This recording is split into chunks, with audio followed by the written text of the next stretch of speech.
You're saying tonight that you have no say whatsoever when the police misbehave? The Interior Minister has no role in police operations, according to Article 245. So you have no say whatsoever when they go wrong? As a professor of law, I have a say, and I said it. And the say is this, that police officers are allowed to use force, including lethal force, in exceptional circumstances. Should any officer violate the strict parameters of those circumstances, they are accountable under the law. And we said many times, not once, not even in the context of the protests alone, but also in the context of the fight against terror and the fight against banditry and other organized crime, that any police officer who uses their firearm lawfully within the Constitution, including lethal force, has legal protection. But so any of them who exceeds the parameters of the Constitution is on their own, and the organs of accountability is not the Interior Minister. It is the agencies such as IPOA and the DPP and the rest. So who shot at David Chege at the precincts of Parliament and Erickson Chalo Mutisia?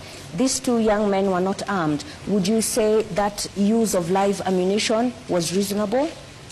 I think the matter of the violence that occurred in Parliament and the unfortunate loss of life is a matter that which is actively being investigated by IPOA and other agencies. So it will be preemptive for me to tell you who shot the two Kenyans who unfortunately, according to the records, lost their lives in that context. So how far are the investigations? You're the DP now. You may have moved on to a different role, but it's definitely senior to... I'm aware that there are two ways of conducting investigations. One is through the internal affairs unit of the police. But our policy in the last 2 years, while we were in that docket, we discouraged the internal affairs unit of the police from being the ones to investigate their colleagues, because it raises issues of conflict of interest, and perhaps perceptions of bias. So we encourage the Independent Police Oversight Authority to be the one to do the investigations. The report I had when I left the ministry is that they had made some good progress. They reported to me they had some 6 files which are ready from the context of the riots and the violence around that time.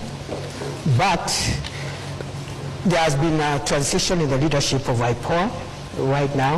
A new commission has just been put in place, and the work of IPOA is led by commissioners. It's not led by the Secretariat.